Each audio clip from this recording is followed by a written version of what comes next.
Press किए तो red वाला जो है ये कॉन्टेक्टर ऑन हुआ, ठीक है। जब ये कॉन्टेक्टर ऑन हुआ, अब साथ ही जब इस पुश बटन को दबाएंगे तो ये वर्क नहीं करेगा। क्यों नहीं करेगा? क्योंकि इस कॉन्टेक्टर को ऑन करने के लिए ये कॉन्टेक्टर की मदद से सप्लाई को ऑफ कर दिया गया। सो दैट हेलो फ्रेंड्स, आज हम जानेंगे रिवर्स फॉरवर्ड स्टार्टर के अंदर दोनों रिवर्स और फॉरवर्ड कॉन्टेक्टर का इंटरलॉक आपस में कैसे करते हैं। तो यहाँ पे हम देखते हैं कि ये जो है ये मेरा फेज है या न्यूट्रल है। न्यूट्रल जो है दोनों कॉन्टेक्टर में यहाँ पे कॉमन चला गया, कनेक्शन दे दिए। अब जो फेज जो है यहाँ पे आ गया इमरजेंसी पुश बटन के पास। उसके बाद जो है यहाँ पे सप्लाई दो भाग में चला गया। पहला एक जो मेरा फॉरवर्ड कॉन्टेक्टर है उसके लिए और दूसरा रिवर्स कॉन्टेक्टर के लिए, ठीक है।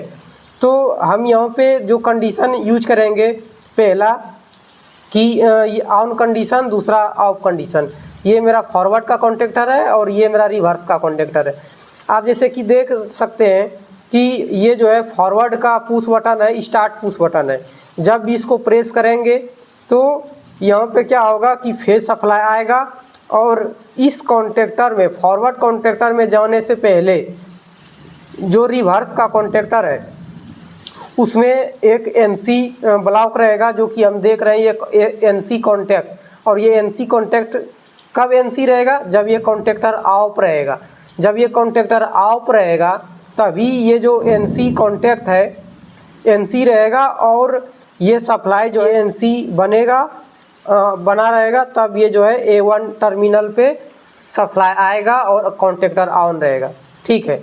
और ये यदि यहाँ पे हम पुश बटन से सप्लाई ऑन कर दिए, बट यदि कोई ये जो मेरा रिवर्स वाला कॉन्टेक्टर का पुश बटन है इसको प्रेस करके रखा है, इसका मतलब कि इस कॉन्टेक्टर को कोई ऑन रखा है पहले से, तो ये जो मेरा फॉरवर्ड का कॉन्टेक्टर का जो एनसी पॉइंट है, मतलब यहाँ पे जो सप्लाई जाएगा यहाँ से, इसको ब्रेक कर देगा। तो इसको प्रेस करने से भी फॉरवर्ड कॉन्टेक्टर ऑन नहीं होगा। इसी को बोलते हैं इंटरलॉक, ठीक है। यदि हम रिवर्स कॉन्टेक्टर की बात करें तो देखिए रिवर्स हम यहाँ पे ऑन कर दिए, ठीक है। इसको प्रेस किए, ये कंट्रोल सप्लाई यहाँ पे आ गया और ये सबसे पहले कहाँ जाएगा? ये फॉरवर्ड कॉन्टेक्टर को चेक करेगा कि ये ऑफ है कि नहीं। और ये कैसे पता चलेगा कि ये कॉन्टेक्टर ऑफ है?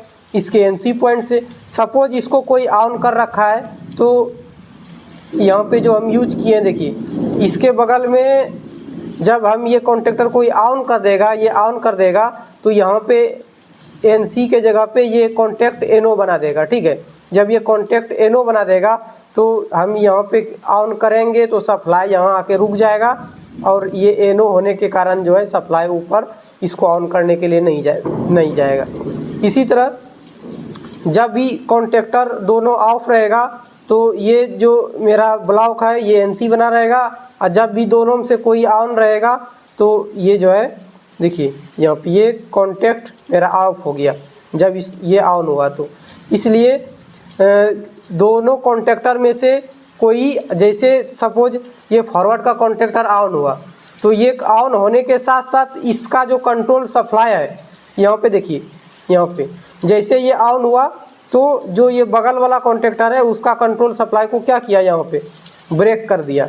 ये ऑन होगा तो देखिए इसका कंट्रोल सप्लाई को यहाँ से क्या किया, ब्रेक कर दिया। तो इसी को बोलते हैं इंटरलॉक। तो यदि हम इसका वायरिंग करना चाहें तो हम सबसे पहले ये सपोज ये फॉरवर्ड के लिए जा रहा है, ये फॉरवर्ड के लिए जा रहा है तो हम रिवर्स के जो एनसी ब्लॉक रहता है साइड में उसमें कनेक्शन करेंगे, उससे आउट करेंगे, उसके बाद जो है फॉरवर्ड में A1 सप्लाई पे देंगे। उसी तरह ये जो मेरा रिवर्स में यदि करेंगे तो सबसे पहले जो फॉरवर्ड वाला कॉन्टेक्टर है उसके एनसी पॉइंट पे कनेक्शन देंगे, उसके बाद जो है A1 टर्मिनल पे सप्लाई देंगे। आप देख सकते हैं कि ये दोनों कॉन्टेक्टर है और इस दोनों कॉन्टेक्टर को आपस में इंटरलॉक कैसे करेंगे, ठीक है। सबसे पहले एनसीबी से देखिए दो केबल निकला है, ठीक है, एक ग्रीन और ग्रे, जो कि एक इस पुश बटन में गया है, दूसरा इस पुश बटन में गया है, ठीक है। अब ये इस पुश बटन से जो केबल आउट हुआ है देखिए इस कॉन्टेक्टर के एनसी में टर्मिनल पे कनेक्शन हुआ है, दूसरा एनसी टर्मिनल से आउट होके ये जो है इस कॉन्टेक्टर के A1 टर्मिनल पे गया। इसका मतलब इस कॉन्टेक्टर के एनसी से होते हुए इस कॉन्टेक्टर के A1 टर्मिनल पे गया है, ठीक है। और उसी तरह आप देख सकते हैं कि ये जो ग्रीन वाला केबल है ये इस पुश बटन से आउट होने के बाद जो है इस कॉन्टेक्टर के एनसी से जाने के बाद इस कॉन्टेक्टर के एनओ पे गया है। तो इसको इस कॉन्टेक्टर को ऑन करने के लिए इस कॉन्टेक्टर का एनसी यूज करना पड़ेगा और इस कॉन्टेक्टर को ऑन करने के लिए इस कॉन्टेक्टर का एनसी यूज करना पड़ेगा। और हम अभी जो है ऑन करके देखते हैं इंडिकेटर के थ्रू कि एक ऑन करने के बाद दूसरा किस प्रकार से इंटरलॉक हो जाता है और ऑन नहीं होता। देखिए इस पुश बटन को जब हम प्रेस किए तो रेड वाला जो है ये कॉन्टेक्टर ऑन हुआ, ठीक है। जब ये कॉन्टेक्टर ऑन हुआ, अब साथ ही जब इस पुश बटन को दबाएंगे तो ये वर्क नहीं करेगा। क्यों नहीं करेगा? क्योंकि इस कॉन्टेक्टर को ऑन करने के लिए ये कॉन्टेक्टर की मदद से सप्लाई को ऑफ कर दिया गया सो दैट ये ऑन ना हो सके। देख सकते हैं नहीं हो रहा है। अब हम इसको ऑन कर लिए, ठीक है। अब इसको ऑन कर लिया, अब इस कॉन्टेक्टर को ऑन करने का कोशिश करेंगे हम इस रेड पुश बटन से, ठीक है। ये देखिए नहीं हो रहा है। अब इसको ऑन करेंगे, इसको ऑन करेंगे, ये यदि हम सेपरेट दोनों को ऑन कर रहे हैं तो ये ऑन हो रहा है, जबकि एक प्रेस करने के बाद जो है ये दूसरा ऑन नहीं होगा। देखिए हम प्रेस कर रहे हैं फिर भी ऑन नहीं हो रहा है। अब हम इसको ऑन करने के बाद देखिए इसको प्रेस कर रहे हैं, नहीं हो रहा है। इसी को बोलते हैं कॉन्टेक्टर इंटरलॉक। और ये जो हम इंडिकेटर लगाए हैं A1 टर्मिनल से इस कॉन्टेक्टर के एनो टर्मिनल पे कॉमन सप्लाई दिए हैं और ये कॉमन सप्लाई जो है इस इंडिकेटर में आ गया, ठीक है। और जो ये जो येलो कलर का केबल है सबके साथ कॉमन है। देखिए यहाँ पे न्यूट्रल है इसके साथ भी। और चूंकि इस कॉन्टेक्टर में A1 A2 जो है दोनों साइड दिया है, इसलिए हम A2 जो है न्यूट्रल का कनेक्शन इस साइड देके इस साइड हम आउट लिए। थैंक यू दोस्तों। यही होता है रिवर्स फॉरवर्ड स्टार्टर का इंटरलॉक।